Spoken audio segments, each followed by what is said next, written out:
Voilà, Génie Congo, bonjour.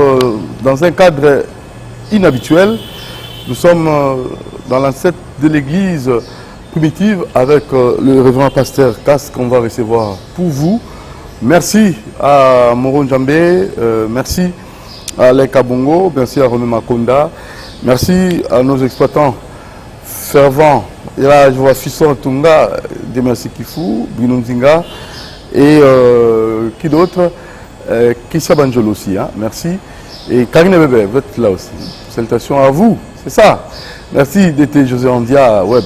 Alors nous commençons cette émission avant le sujet du jour, tout en saluant d'abord et en souhaitant un heureux anniversaire à Madame Rachel Mfoumou, qui fête son anniversaire aujourd'hui. Heureux anniversaire, une année qui s'ajoute, vous apporte bénédiction, grâce, et que l'Éternel aussi puisse vous combler de ses bienfaits, et que cette journée soit différente, soyez tolérante, souriante, joyeuse, mais surtout, remerciez l'Éternel pour cette année qui s'ajoute, remerciez vos parents, rendez gloire à Dieu et à vos proches aussi. Donc, que tout ce que vous avez comme projet puisse se concrétiser, se réaliser, l'accomplissement de tout ce que vous avez comme désir. Voilà, que l'Éternel vous donne aussi la force, retrouver votre santé de fer, prompte guérison à vous après votre accident mortel, mais l'Éternel vous a sauvé et vous a épargné de ces grands dangers. Que le Dieu Tout-Puissant vous garde encore et encore davantage ici sur terre, encore et encore. Joyeux anniversaire à vous, Madame Rachel Mfoumou. C'est signé votre famille, c'est signé Doudou Montiri, c'est signé vos amis, vos connaissances et tous vos collègues qui vous aiment beaucoup, beaucoup. Bon anniversaire, joyeux anniversaire à Rachel Mfoumou. Allez, on va rapidement changer les caps. Cette fois-ci, nous passons à notre sujet du jour avec notre invité, le révérend pasteur Cass, l'homme de Dieu.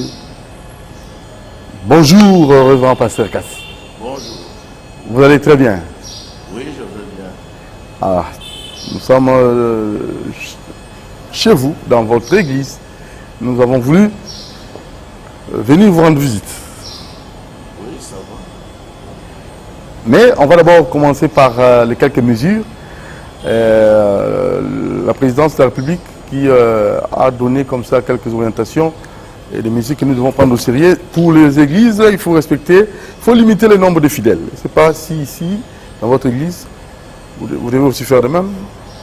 Covid-19, troisième vague. Donc ce sont les mêmes mesures. Les mêmes mesures. Qui Cache-nez, solution hydroalcoolique. Oui, c'est ce que nous observons déjà. Depuis longtemps. Depuis longtemps. Mais on a repris ça comme c'est revenu. Nous avons placé les croyants en respectant La distanciation, geste barrière. Voilà. On se lave les mains comme d'habitude. Très bien. On a repris le port de cache-nez. Oui. Ah, c'est très bien. Voilà, alors notre sujet du jour, polygamie, source du développement. Polygamie. Ah, c'est un sujet polémique. Hein?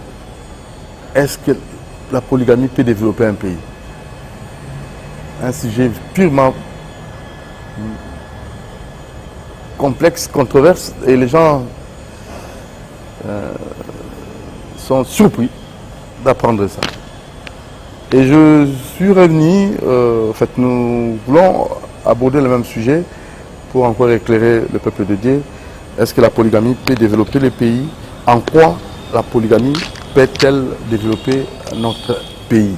Alors moi, j'aimerais que nous puissions encore présenter cette émission vraiment en lingala pour nous ressembler malamu, polygamie, c'est une bénédiction, comme je venais de suivre le message ici. Polygamie, Moron Djambé, c'était quoi? Polygamie des livres. Voilà. Alors que pour d'autres personnes, pour certaines opinions, pensent que la polygamie, c'est vraiment diabolique. Voilà. Alors, parce que quand c'est au sur Malouba, en quoi la polygamie est que développer Mboka na biso et comment le mécanisme est. La polygamie est un facteur de développement. Alors, le but est que la polygamie doit développer Mboka. Mais la polygamie est copée ça le facteur humain. Et copée ça va tout éveiller la tango poussé. Bato wana nde bakosala mosala mpona mboka ezala kose développer kokende liboso kozala na bato ya mosala mingi bana bazala mpe babotana mingi kolanisana na oyo mokili alobaki bozala fécond non bozala na makasi ya kobota ezala mibali ezala basi botondisa mokili ose multiplier voilà na maloba na ye wana azalaki kokanisa na libala ya dongo ya mobali moko basi ebele apesa bango bana olie ya kogaspiller bon oyebi motu soki aza na basi mingi te aza kogaspiller vie mpe yango epesaka maladi ya nzoto na bazali kaka mwasi moko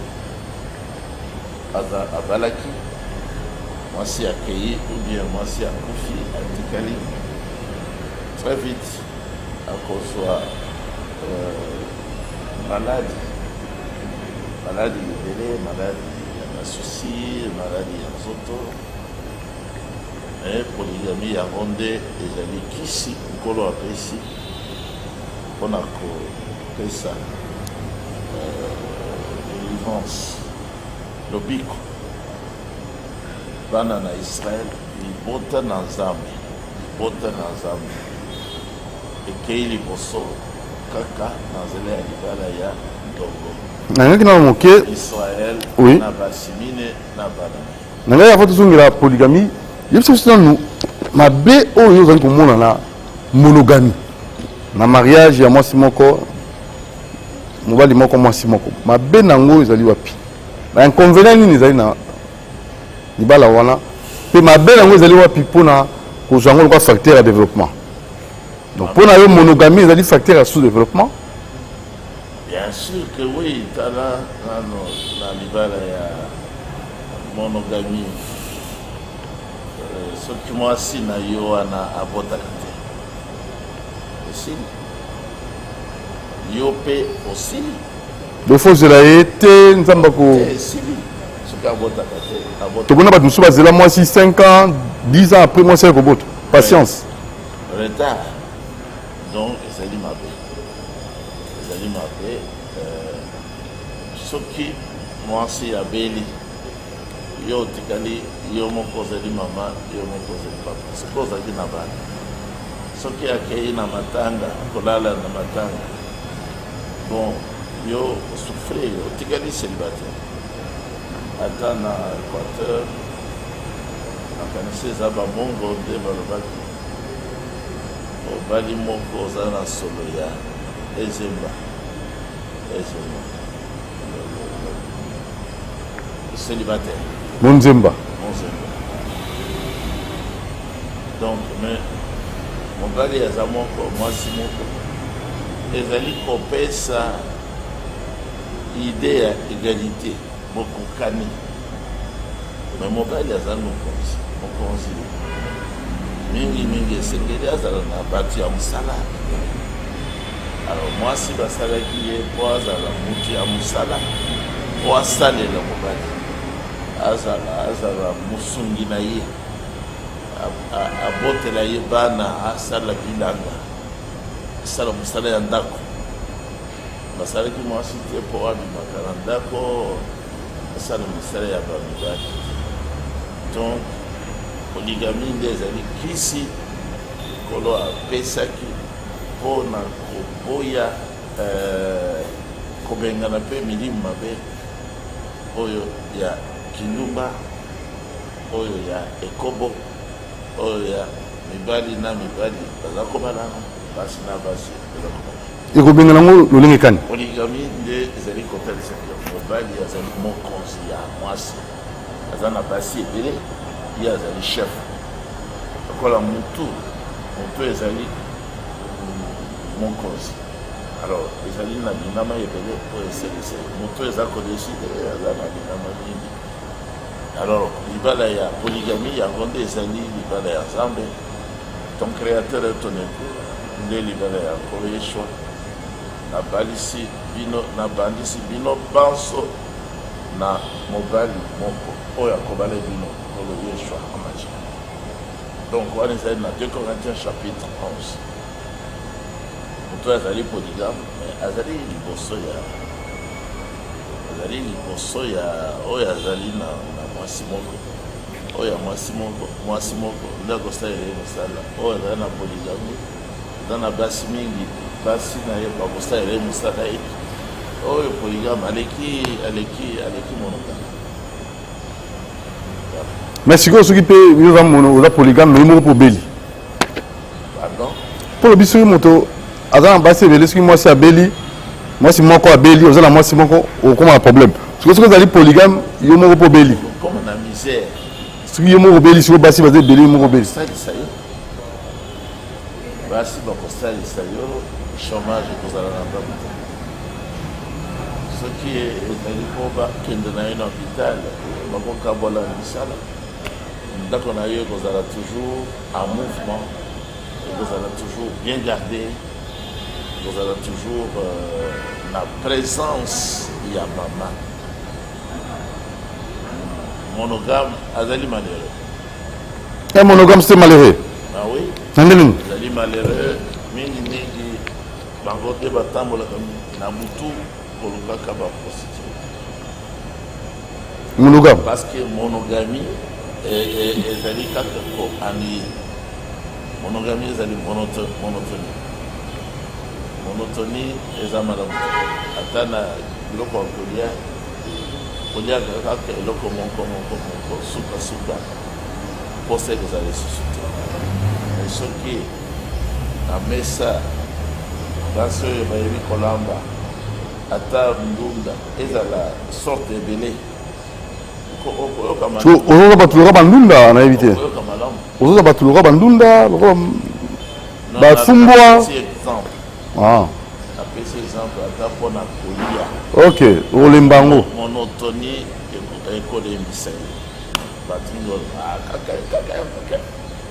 Donc kosangisa nzambe akeli biloko mingi mpona esalisa nzoto.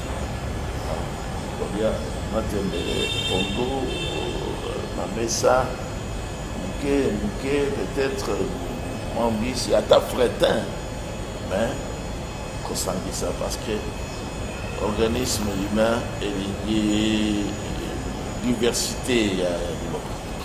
nandi prédication moko awa ya pasteur moko na télévision awa epa na yo azali koloba monogamie polygamie ezali kosunga basi bazwa mabala.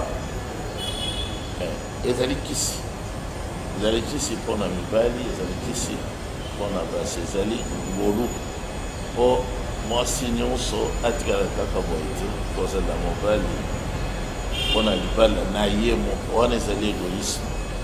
Mais na libala ya polygamie ezopesa droit na basi mingi mpe possibilité babiangama babala basi ya libala moko na moko aza mwasi ya libala, moko na moko azali na kilo, azali na poids parce que azali marie, moko na moko azali na lokumu. Voilà ce que je veux dire. Abatelami na titre wana ya marié ayebi te je suis marié. Donc ezali kopesa na mwasi droit pe possibilité akoma mwasi ya libala abalama, yango nde ezalaka honneur. Mwasi abala te azalaka na honneur. Na Esaïe chapitre 4 juste na premier verset ti deuxième kolo asakoli ye moko na mosakoli Eshayi libitango wana basi sambo bako kangama na mobali moko koloba na ye longola biso soni natisa biso kombo na yo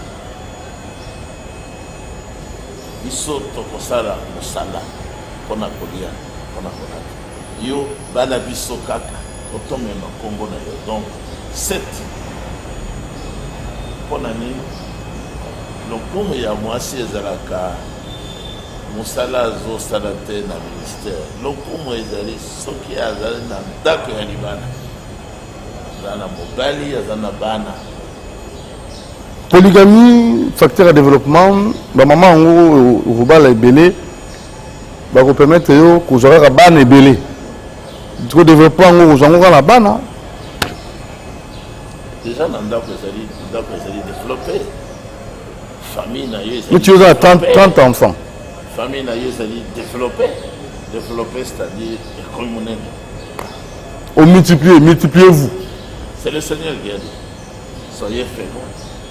Multipliez-vous. Ce qui vous a dit, vous comme 4. Ce qui vous a dit 4, vous comme 8. 8, vous comme 16. Donc 16, 32. Vous comme 32. Et vous foulouki, vous savez, vous n'amboka. Nous sommes là où ils diversité. Nous sommes là diversité. Nous sommes là où ils allaient. Dieu n'a parlé du peuple comme on a propriété et zone. Kendia on a Willery on a rond-point. Nous sommes là les bandits. Nous sommes là à Mabok on est Moussala. Ah, on voit qu'il y a un main d'œuvre. On est Moussala. Bah problème pour ça Moussala. Nazangide. Tango nazoleka nazangide mbongo na poche na encourager ba ezopesa ngai sema komi kotambola na gazon bakati très bien tout autour ya pali du peuple awa ndenge moko na babrique na déjà ozomona ezokoma propre donc bapesi etumbu na babourgmestre bazalaki baparete alors pas gentil Ngobila 4 bourgmestres. C'est les lignes voilà Maluku.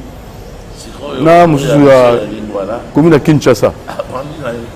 Ça c'est très bien. C'est ça la vie. Mais ça là ils ont côté. Donc bon bah ça est l'autre.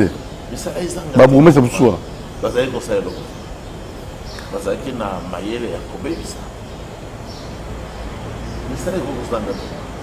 Mais ça les attends zinga na lupango na yo. Ça les ceux qui ont na zamba au kata bilanga dans 3 mois ozi manyo na bana na yo ebele wana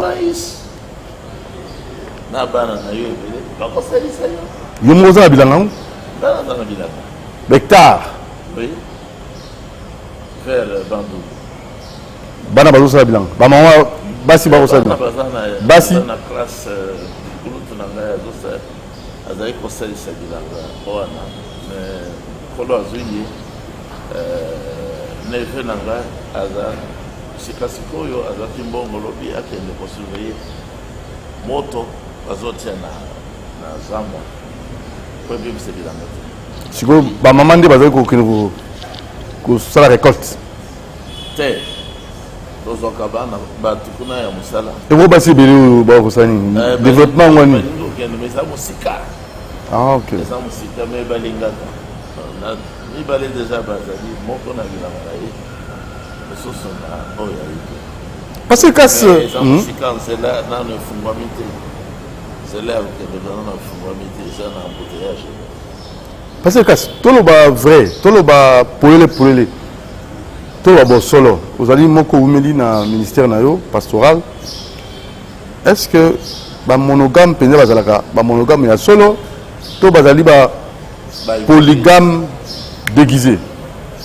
Mais nazwaki moko awa ye moko abengaki ngai atongotongo na 3e parcelle atuni ngai makambo nateyaka nazwaka wapi ayebisi ye na bible natindi mwasi na ngai azonga amemelanga bible alors nalobisi ngai na bali mwasi moko me bazopekisa ngai na bala mwasi mosusu alataki pete na ya mais entre temps nazali na bacopine ebele bana lobi wana eza mabe kozala na bacopine te bala bango sengeli oconvaincre moko na moko obala ye parce que déjà bandimi yo moko na moko azwa courage amema yo epai ya baboti na ye kopesa dote obala bango atunaki ngai na kosala nini napesaki ye procédure akoto te okutana na baboti ya basi na ye ya molili abala bango natangelaki ye mpe na bible abe confusion euti abingana obi euti na batei oyo nkolo abengaki te uta na babelge Jonas Mukamba oyo nazoloba azalaki universitaire atangi na poto avant indépendance azali témoin vivant ya makambo nyonso ti lelo azalaki marginalisé na kelasi déjà na kelasi école primaire école secondaire asali petit séminaire ntango wana bato presque nyonso bazalaki koleka séminaire bokoma basa azalaki marginalisé batuni ye mpona nini nalobi lokola papa na ngai azalaki na basi mine bapimelaki ye baavantage ngai nazwaka etumbu wana mpo nazala favorise te mpo papa na ngai azalaka na 4 ans donc babelge nde babandaki confusion bayokanaki na parlement ya belgique mpo bapekisa polygamie bazwa charge wana bapesa bakristo bakretien ya lokuta bakontinue na mission wana ya kodécourage bapolygame ya koéradiquer polygamie mais balongi te mpe bakolonga te Passer casse. oui. Facteur de développement polygamie. Entre autres. Entre autres. Parmi les facteurs, donc polygamie fait partie. N'a habité le oyo, tu sais, la télévision, les tendres moquets. Bon, moi, quand tu vas aller représenter à Satan, bien que tu regardes l'église là, on a dit que terre à terre, bon en boca, il faut ça, il faut désorienter le peuple. Il faut taxer dans mon talingi bassi, alors qu'on bat ta maladie, on va verser. Mais habité pas côté là, nous réussissons à trouver là sur la télévision, pas pour eux-mêmes. Zambe nde asalaki mwasi nsima na ye kosala mobali po mobali alinga mwasi wana donc mwasi bakolinga ye kaka mwasi mpe soki azali mwasi ya solo asepelaka soki balingi ye surtout soki balingi ye mpo na libala ngai nazoteya libala aozoteya libala polygamie ekoki koboma mboka te polygamie ekotonga mboka lokola ekomami na kande ya Ruth chapitre 4 verset 11 Leya na ndeko na ye basi ya libala ya Yakob bango nde batongi mboka ya Israel na libala toza koprononce bénédiction wana koloba na baseur na biso bakende batonga ndako na bango mais badétruire yango te babuka ndako te Leya na Rakel batongi ndako ya Israel ndako ya Israel nde epesi biso basakoli nyonso oyo tozalaka na bango ya solo ya lokuta mpe bazalaki bapesi biso mpe bankumu ya motuya makasi lokola pasteur na roi Daoud tata ya mobikisi bapesi biso bankumu ya bwanya lokola Shilomo moto atongelaki nzambe ya likolo ndako azali mpe mwana oyo Elohim ye moko aponaka alingaka asalaka ye mutu ya mayele koleka asalaki ke mbongo ekoma ebele na Israel. Mwana ya polygame ye moko mpe polygame na basi koto yoko 1000 femmes na 1000 femmes boy akobebisa moboto na ye soki moke te. Tala mpo na nini bana na Israel basila te malgré programme ya Satan contre bango. Ay bazali mboka muke tokote tout bango basila te bazali kaka mpo na nini libala ya polygame ebikisi bango na Egypte. Bafulukaki mingi baégyptien bakomi kobanga balobi bakomi mingi koleka biso. Soki totiki bango bakozala na nguya makasi bakobota na mboka directement. Donc ngai nazoteya mobulu te, nazoteya makambo ya pampamba te, nazoteya liloba na Nzambe te. Polygamie balingi yango te, balandi nde bamindele, balandi babelge, nsima balandi bamupe. Me bamupe mpe balingaka basi, baza na basi, baza na bana. Alors oyo ezoboma mboka ezali nde lokuta, kindumba na makambo nyonso ya mabe moyibi. Mais on peut azali polygame esengeli azala moto azali posé, azali moto azali responsable ayebi oyo azosala. Déjà lokola azali polygame aza na basi mingi na bana mingi, aza responsable, aza déjà responsable. Pesa ye société ezala jekamine ezala nini akodirige très bien, parce que lokola bible elobi moto aza na ndako te, aza abala te, aza na bana te, ayebi kodirige ndako te, ayebi ndako te, okopesa ye mosala ya ndako ya Nzambe ya kosala. Bible elobi azala nano abala aza na bana yango wana mpo na Nzambe Abraham. Bible elobi azala na basi ebele to azala na mwasi moko te. Bible epesi nombre ya basi te, Bible epesi nombre te. Bamusulman de baza na nombre chiffre 4, kasi na kote ya Nzambe nombre chiffre epesami te. Mobali akoki kozala na basi ebele kolandisana na makoki na ye. Il faut aussi avoir des moyens. Mpo na libala Yakobo lokola azalaki na mbongo boye te, akataki bilanga bapesi ye basi asali bilanga pendant 14 ans. Alors c'est obligatoire vous avez polygame. Si vous avez un moyen te libala eza obligatoire, libala nyonso ezalaka obligatoire. Il faut bamosusu babotami mpo babala te, eza mpe kointeresse bango te. Lokola Jean-Baptiste azalaki mosali na Nzambe ya monene, abala te, abotamaki mpo alakisa obikisi na bato esili bakataki ye motu ake. Osalaka nde nini na basi ebele oyo bamosusu mwasi moko azokoka kovivre na ye te, aza koyoka motu pasi mpona comportement mwasi moko sikoyo basi 10 osalaka nde nini? Ezali okangi bango basinga, okangi bango monoko na scotch balobaka te ou bien bakaka ou bien nini? Matei ya nkolo ezopesa mobali possibilité ya koyeba esika na ye azali mokonzi, ezali kopesa mpe mwasi ayeba esika na ye kazali na se ya mibeko ya mobali oyo ezali mibeko ya Nzambe.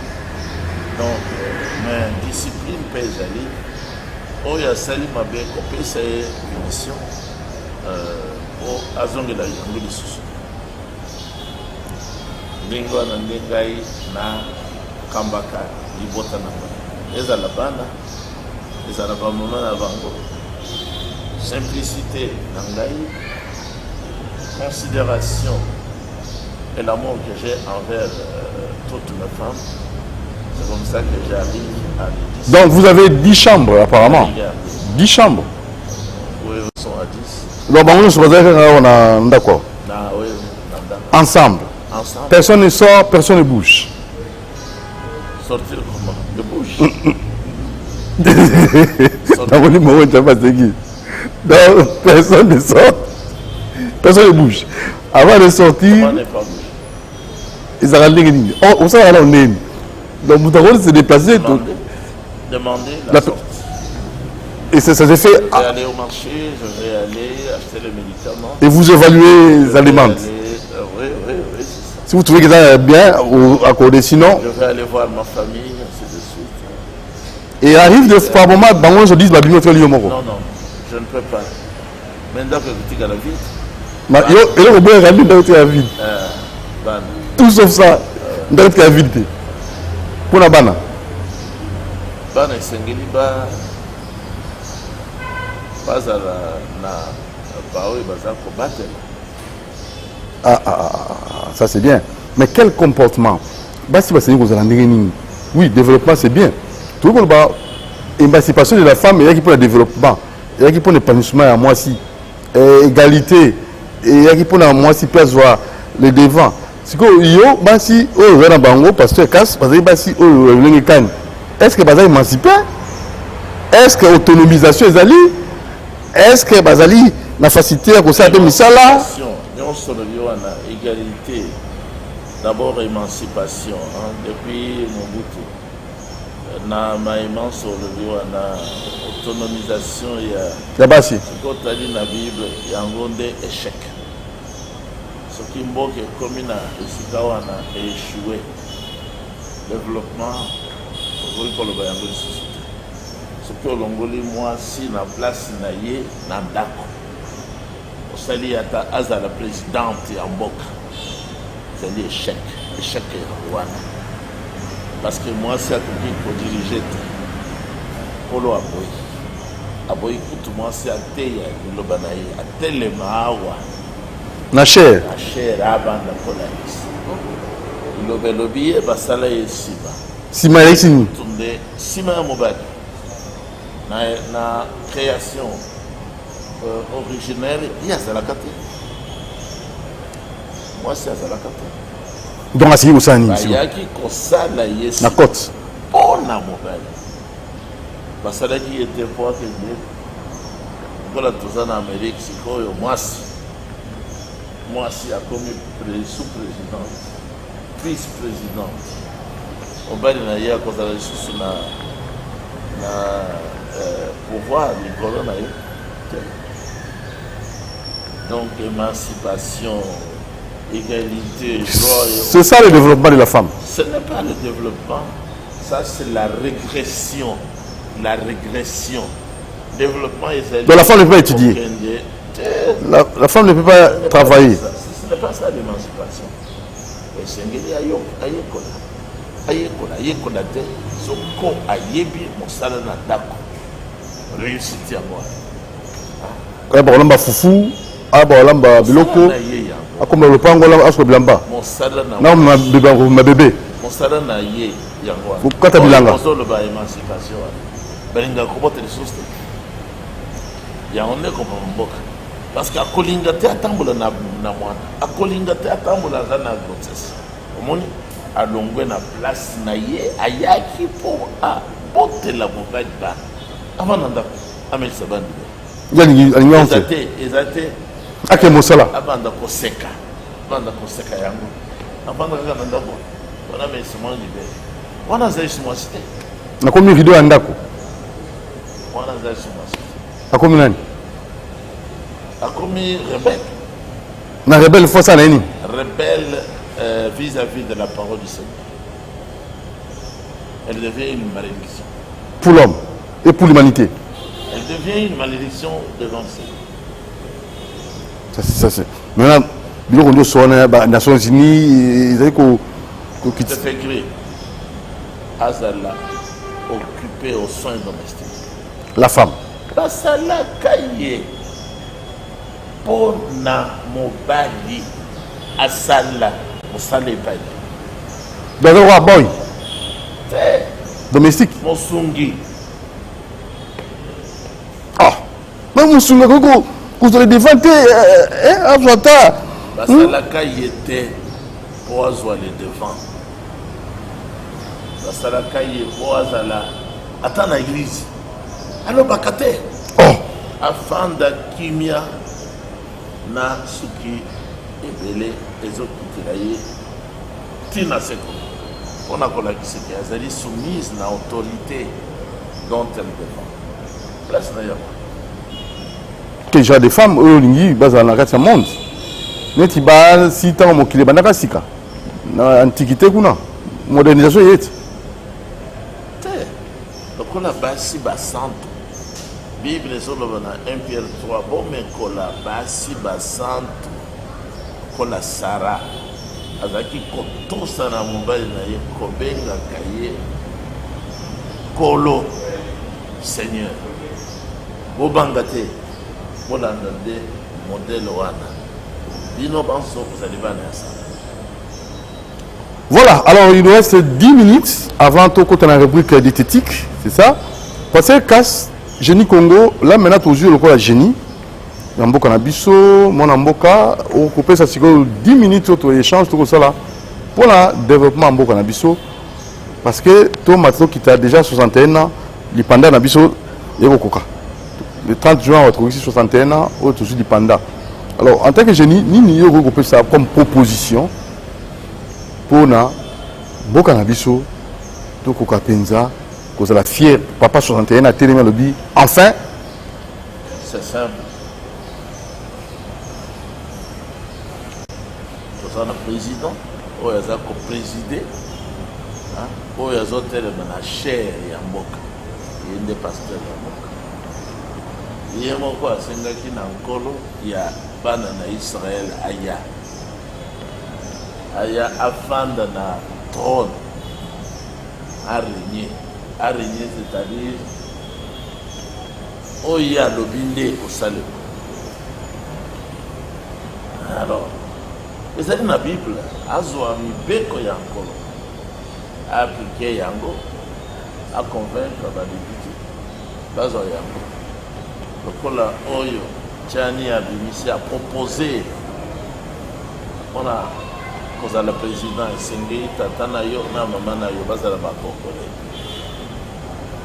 Vous comprenez? Alors, on a les facteurs père. Sinon, tu peux s'engager kaka makanisi ya démocratie loko ya diable. Tu peux dire ça. Ce qui est aussi nini retour en arrière, rétrospection ndenge batanga baloba. Beaucoup mona nini topiki depuis 1960. Tous les cas dirigés la banane. Na banane pe basala nini yango na mboka ezalaka ndenge ezali oke na Afrique du Sud bato oyo bazalaki nsima na biso soki ozala kuna okonvie poto te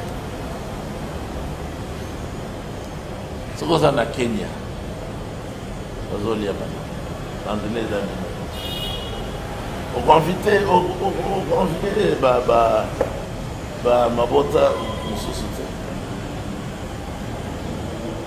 Biso, tout ça qu'on bana. pour la nuit. Mais pour la nuit, parce que quand biso na bateau, c'est simple. Qu'on soit l'île Bananko, le côté en pratique. La parole de Dieu. La parole. Mais le président de la République a Salakamo déjà. A Salakité, a Sengakinde Nkolo Aya. Nkolo Azali Liloba Ezali na Biblia. Ça veut dire il faut faire comment? Il faut que Kolinga Liloba wana de tout son cœur, son âme, toute sa pensée, toute sa force. Yemoko Azui. A côté la carte, il y a Liloba Yabi. Ayebi Nkolo Azana. Ezali Yeshua Hamashiach. Oyo ba Jésus-Christ. Il y a des ambiations. Parce que basta tout. Trinité c'est lokuta.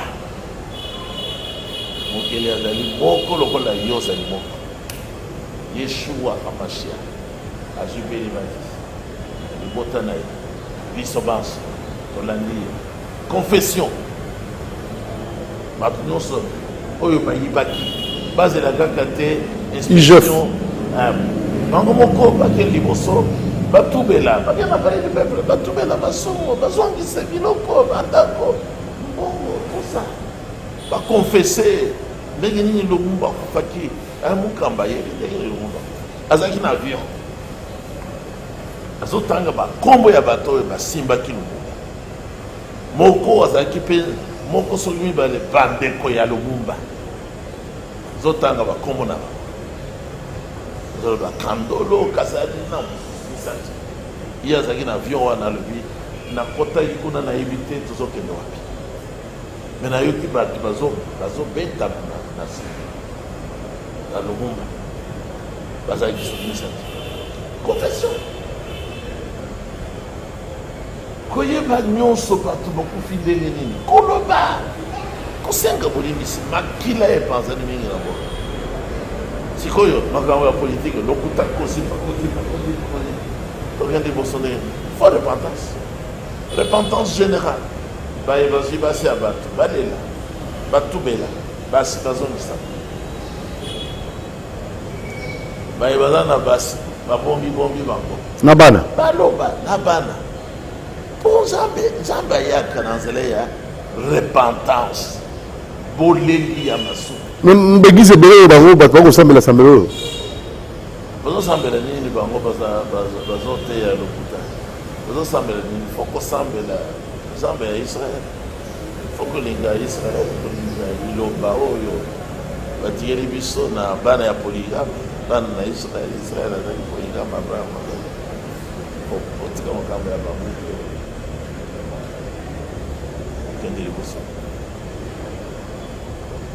Donc vous croyez que ça pourra marcher comme ça? Il n'y a que ça.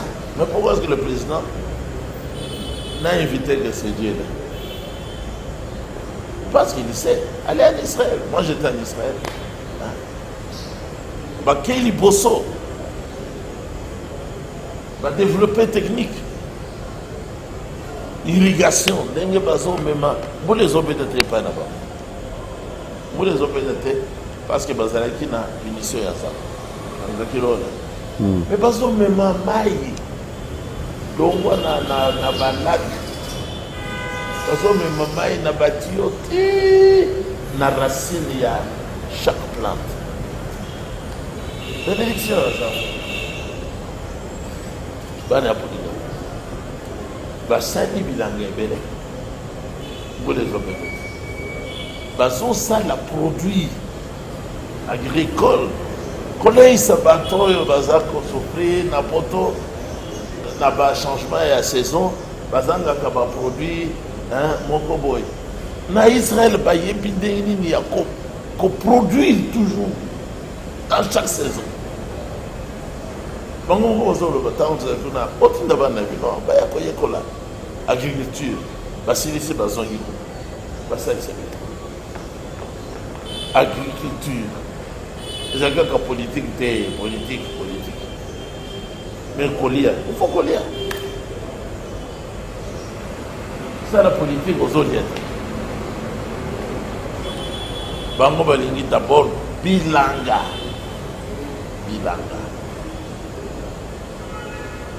Ce que tu appliques en quoi? C'est une musala. Kolo yemo kwa pesa kana. Tata na biso banso ya Adam. Tu veux la terre. On peut l'appliquer dans le biso. Ah oui, tout ça là, ma belle. Dans ma belle, elle a dit Robota. Ma belle, elle a dit 60% à forêt. Tango to saki na bami de papier. Tout ça il a bilo que veut à quoi. Bon ani ba e ba ki secret. Il a colonne. Ce qui vous auriez à madame, vous avez monté à Kanda. Vous avez monté à donc, bateau ba koyiba bako détourner en bon à l'état ba la mala monter. Ba mususu baza ko détourner parce que bazali ba miyibi. Baza na mbongo epa na bango te. Alors baza ko détruire awa bakenda na mbongo ba. Basa de musala epa na bango. Basa li sebilanga.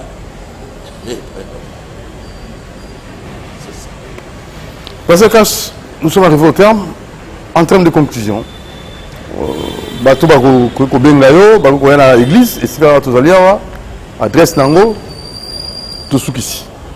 Adresse Nabiso et Bani, toujours na avenue Kabinda, numéro 197, na commune Yalingwala. Avenue Kabinda, c'est avenue ya RTLC. Vous allez faire avenue ya Pain Victoire. Vous allez au Kangami na Pain Victoire. Donc, quel est le beau Koyoka? Vous allez à Pain Victoire. Mais, ma peine à Bango, par exemple, nous sommes mis na Milinga, na Makelele beau Koyoka. Mais na moto, il y a Bafou. Usine na Bango. Sengeli pe gouvernement et ya kopesa bango. Donc na poko koyoka mulungi bakasi. Toli makasi. Atinda bango na Kingabwa, atinda bango na Mbudi kuna, atinda bango na Ndema. Awa tozana centre-ville Milinga. Quelquefois au fandi les a kukweya na bilamba ya ça. Oh là là. Numéro nanga ya téléphone c'est 0 99 99 199 58. 099 99 199 58.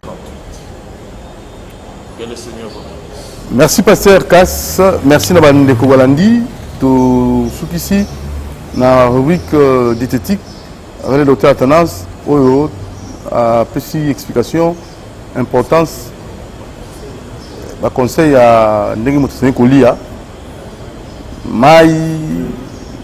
qu'est-ce qu'il faut prendre avant le repas, après le repas, et tout ça, apprécié en haut, dans le numéro Pasteur Docteur Athanas. Et je crois que vous allez suivre ça. Et juste après, on va désannoncer. Voilà, nous sommes arrivés au terme. Vous avez suivi le docteur Athanas. Vous avez aussi apprécié le révérend Pasteur Kass. Moni Malamu. C'est bon. Flou. Vous avez le numéro apprécié. Mais aussi, c'est une émission à note triste. Celle de la disparition de l'artiste comédienne Maman Chako. Maman Chako a Tikibiso à Koufi. Et nous avons besoin de Kimia pour présenter ma condoléance dans la famille culturelle, famille biologique, na famille culturelle Mobimba, famille culturelle na Néto Koufi, Ubungi Salsusu, artiste monene, Maman Chako, Atikibiso, paix à son âme, et Nzambe a pesa qui a joué, donc l'IK TV pour votre programme, on se souvient après. Merci à vous qui nous avez suivis, Doudou Monti vous aime beaucoup. Au prochain numéro, ciao.